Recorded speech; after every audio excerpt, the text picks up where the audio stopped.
Hello and welcome. On this episode of Abnormal Garage, we'll be doing the power trim switch on this 14-foot Carolina Skiff. This is the second part in the Carolina Skiff mini-series. Hope you enjoy. Alright, now let's install the remote power trim switch. First we're going to start by drilling the hole for the switch in the seat.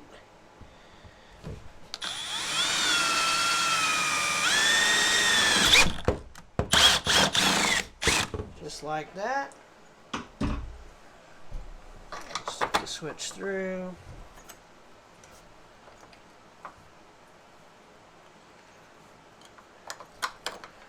Put the plate on.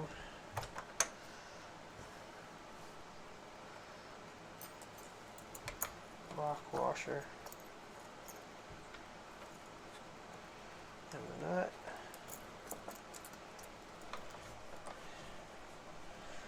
Get that level. Tighten it up a little bit here.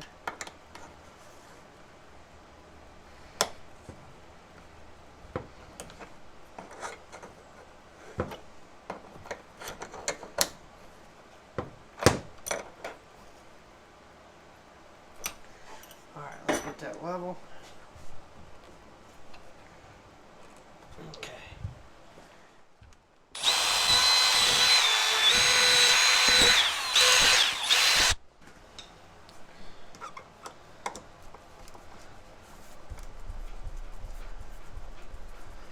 Yep. So after we get the switch mounted, then we're going to have to make us a wiring harness. I got two options. I can do it the way that the motor did it from the factory, which would be to run a power wire all the way from the motor to the switch, and then run the two wires back to the motor to operate the pump. I don't know if I'm going to do it that way or not. The advantage of that is if it ever blew a fuse, that you'd know exactly where. It would be on the motor, completely separate from the boat. I'm thinking I might just get power off of my 12-volt outlet. All these wires do is actuate solenoids, so it's not like there's a lot of power on it to be concerned with.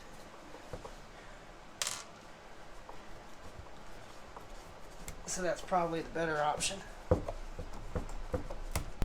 Alright, so Mercury uses a green wire with a white stripe and a blue wire with a white stripe. I don't have any wires with white stripes, so we're going to use blue and green. And then red's obviously going to be power. Alright, let's get to making this harness.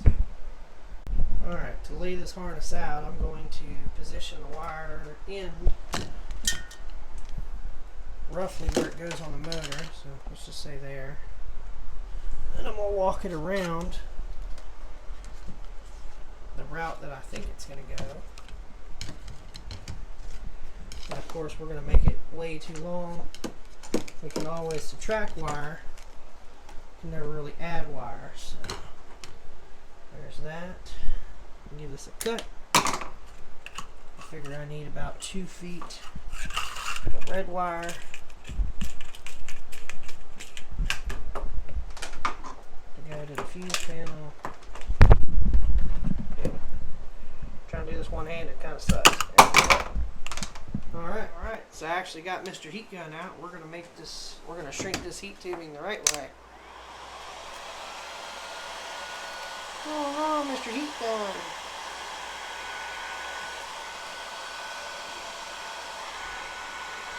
Okay.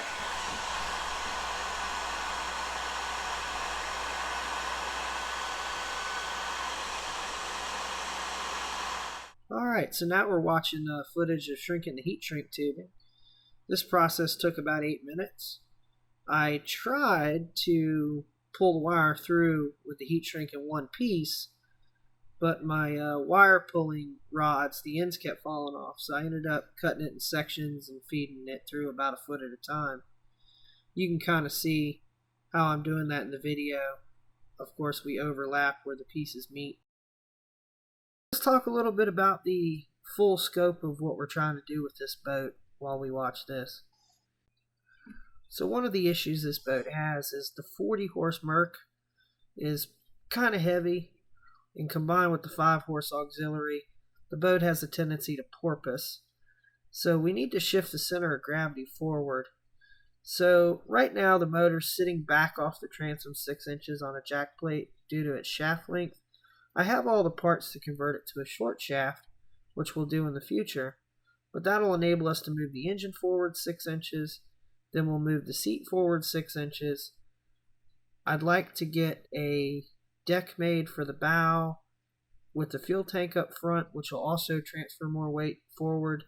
In addition, it'll also clean up the deck of the boat by getting the fuel tank and fuel line off the deck. All these efforts should allow us to shift the center of gravity further forward and be able to trim the engine up more. Looks like Abby decided to take a break from the heat. Pretty warm out there today. Alright, so I've got my harness shrink wrapped. Comes in through the cowling right here. Comes out right here. I think my bullet connectors will fit, so I'm just going to try to connect them up like that. And then I just got to get power from under the dash, and I think we're good. Stay tuned. So I made our connections, wrapped it in electrical tape, coming out through the cowling into this beautiful healer wrap. Now it's going under the console or seat. Now I'm not 100% sure which one's up and which one's down. I don't remember. So I got a test lead here on the battery. Let's see what we got here. Alright, blue's up. Green is down. Good. So we'll hook up the switch now. So I removed the switch to make this process a little bit easier. In this footage you're watching now, I'm putting the connectors on the power trim wires. Then we'll plug them up into the switch. And then I got to pull power under the seat somewhere. I did run into a little issue with the switch. I put the up wire, which is blue, to where when you move the switch up, and apparently it's reversed. So I had to flip the wires after getting that hooked up. So here's another example of using the wrong tool for the right job. Here we are using the torch to shrink our heat shrink on the connectors. When doing this, you should never really let the flame touch the connector.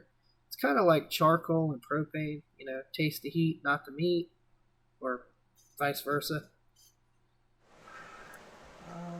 This should be up, yep, down, up, down. Good. Good. Alright, well I'm going to put that switch back in and do a little bit of cleanup, and then I'll crawl up under there and hook this power wire up. Be back in a minute. Alrighty, well now that we got everything working, let's go in here and neaten up all these wires.